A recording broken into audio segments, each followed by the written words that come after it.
नमस्कार, आप देख रहे हैं YBN बिहार झारखंड और मैं हूं आकाश तिवारी। राज्यसभा की 2 सीटों के लिए होने वाला ये चुनाव अब सिर्फ एक प्रक्रिया नहीं बल्कि एक सियासी जासूसी फिल्म जैसा बन गया है। एक तरफ झामुमो और कांग्रेस का भारी भरकम संख्या बल है तो दूसरी तरफ बीजेपी की वो अदृश्य रणनीति जो बंद कमरों में तैयार हो रही है। आखिर क्यों सीता सोरेन का नाम सुनकर गठबंधन के खेमे में बेचैनी बढ़ गई? क्या क्रॉस वोटिंग का जिन एक बार फिर बाहर निकलने वाला है? आज की इस विशेष रिपोर्ट में हम आपको दिखाएंगे झारखंड की राजनीति का वो चेहरा जो आंकड़ों की किताबों में नहीं मिलता। वीडियो को अंत तक देखिए क्योंकि इस बार जीत उसकी नहीं होगी जिसके पास विधायक ज्यादा है, बल्कि उसकी होगी जिसकी चाल सबसे सटीक होगी। दोस्तों, झारखंड में सत्तारूढ़ गठबंधन की सबसे बड़ी ताकत उसकी एकजुटता मानी जाती है, लेकिन इस बार राज्यसभा की सीटों ने इस एकजुटता की परीक्षा ले ली। झामुमो खुद को राज्य का बड़ा भाई मानते हुए दोनों सीटों पर अपना दावा ठोक रहे हैं। उनका तर्क सीधा है, सरकार हमारी, नेतृत्व हमारा, तो प्रतिनिधित्व भी हमारा। लेकिन कांग्रेस इस बार जूनियर पार्टनर बनने को तैयार नहीं दिख रही। असम चुनाव के कड़वे अनुभवों के बाद कांग्रेस के भीतर यह सुगबुगाहट तेज है कि अगर इस बार झुके तो कार्यकर्ताओं का मनोबल टूट जाएगा। यह लड़ाई अब सिर्फ सीट की नहीं बल्कि राजनीतिक वजूद और सम्मान की बन गई है। क्या कांग्रेस झामुमो के आगे सरेंडर करेगी या फिर ये खींचतान बीजेपी के लिए रास्ता साफ कर देगी? इस खींचतान को सुलझाने के लिए अब मामला रांची से निकलकर दिल्ली के गलियारों तक पहुंच गया है। सूत्रों की माने तो कांग्रेस आला कमान इस बार झुकने के मूड में नहीं है। चर्चा तो यहां तक है कि राहुल गांधी और हेमंत सोरेन के बीच फोन पर लंबी बातचीत हुई है। कांग्रेस का कहना है कि अगर इस बार झामुमो ही दोनों सीटें ले जाएगा तो कांग्रेस के बड़े नेताओं का राज्यसभा जाने का सपना सिर्फ सपना ही रह जाएगा। दिल्ली की नजर इस बात पर है कि क्या गठबंधन के बीच कोई भी बीच का रास्ता निकल सकता है या फिर इस बार दोस्ती में ऐसी दरार पड़ेगी जिसे भरना मुश्किल होगा। झामुमो के लिए ये साख की लड़ाई है तो दूसरी तरफ कांग्रेस के लिए वजूद का सवाल।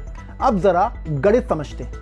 राज्यसभा की एक सीट जीतने के लिए 28 वोटों की जरूरत है। गठबंधन के पास 56 विधायक हैं, यानी हिसाब से दोनों सीटें उनकी पॉकेट में होनी चाहिए। लेकिन सियासत कभी सीधी लकीर पर नहीं चलती। यहां अगर सबसे बड़ा फैक्टर होता है। अगर कुछ विधायक नाराज हो गए तो, अगर वोटिंग के दिन कोई गायब हो गया तो। इतिहास गवाह है, झारखंड में राज्यसभा चुनाव के दौरान कई बार चमत्कार हुए। निष्ठाएं यहां मौसम की तरह बदलती हैं। यही वजह है 56 का आंकड़ा होने के बावजूद गठबंधन के नेता चैन की नींद नहीं सो पा रहे। यह चुनाव गणित का नहीं बल्कि विधायक मैनेजमेंट का सबसे बड़ा इम्तिहान है। जब बड़े दल आपस में लड़ते हैं तो फायदा छोटे खिलाड़ियों को होता है। झारखंड की विधानसभा में कुछ ऐसे निर्दलीय और छोटे दलों के विधायक हैं जिनकी अहमियत इस राज्यसभा चुनाव में सोने जैसी हो गई है। बीजेपी हो या गठबंधन, दोनों की नजरें इन 3-4 विधायकों पर टिकी है। बंद कमरों में मुलाकातों का दौर शुरू हो चुका है। ये विधायक जानते हैं कि उनका एक वोट किसी की भी किस्मत बना सकता है या फिर बिगाड़ सकता है। क्या इन विधायकों को साधने में बीजेपी कामयाब होगी या फिर हेमंत सोरेन का मैनेजमेंट इन्हें अपने पाले में बनाए रखेगा? इन किंग मेकर्स की चुप्पी ही इस वक्त झारखंड की सबसे बड़ी राजनीतिक हेडलाइन है। दूसरी तरफ बीजेपी है। संख्या के मामले में वो पीछे जरूर है लेकिन हौसला बुलंद। सहयोगियों को मिलाकर बीजेपी के पास करीब 24 वोट हैं। जीत के लिए सिर्फ 4 वोट और चाहिए। बीजेपी की नजर उन विभीषणों पर टिकी है जो गठबंधन के भीतर घुटन महसूस कर रहे हैं। पार्टी की रणनीति यह है चुनाव को एक तरफा ना होने दिया जाए। अगर बीजेपी 4 वोट जुटाने में कामयाब हो गई तो ये झारखंड की राजनीति का सबसे बड़ा अपसेट होगा। बीजेपी इस बार वेट और एंड वॉच की स्थिति में नहीं, बल्कि वो फ्रंट फुट पर आकर बैटिंग कर रही। हर वो विधायक जो नेतृत्व से नाराज है इस वक्त बीजेपी के रडार में। अगर सीता सोरेन उम्मीदवार बनती है तो ये सिर्फ एक चुनाव नहीं रह जाएगा, ये सीधे तौर पर सोरेन परिवार के भीतर के पावर स्ट्रगल को सड़क पर ले जाएगा। एक तरफ कल्पना सोरेन की बढ़ती सक्रियता, तो दूसरी तरफ सीता सोरेन का पुराना अनुभव और बगावती तेवर। अगर बीजेपी सीता सोरेन को आगे करती है तो ये झामुमो के वोट बैंक में सेंधमारी की एक बड़ी कोशिश होगी। क्या झामुमो के आदिवासी विधायक अपनी ही बड़ी बहू के खिलाफ वोट करेंगे, या फिर परिवार का ये विवाद बीजेपी के लिए जीत की सीढ़ी बन जाएगा? ये देवरानी जेठानी के बीच के वर्चस्व की लड़ाई झारखंड की सियासत को एक नए मोड़ देने वाली है। इस पूरे खेल को सबसे ज्यादा दिलचस्प बना रहा है एक नाम, सीता सोरेन। अगर बीजेपी उन्हें मैदान में उतारती है तो ये मुकाबला राजनीतिक से ज्यादा भावनात्मक और पारिवारिक हो जाएगा। सीता सोरेन की पहचान और सोरेन परिवार से उनका जुड़ाव झामुमो के लिए एक बड़ी चुनौती पेश करेगा। क्या झामुमो के विधायक अपनी ही परिवार की बहू के खिलाफ वोट करने में हिचकेंगे? सीता सोरेन का नाम आगे करके बीजेपी ने एक ऐसा दांव चला है जो सीधे झामुमो के कोर पर चोट करता है। ये कदम गठबंधन के भीतर के असंतोष को हवा देने का सबसे बड़ा हथियार साबित हो सकता है। अंत में बात उस भूत की जो हर राज्यसभा चुनाव में नजर आता है, यानी क्रॉस वोटिंग। झारखंड जैसे संवेदनशील राज्य में विधायकों का मन बदलना कोई नई बात नहीं।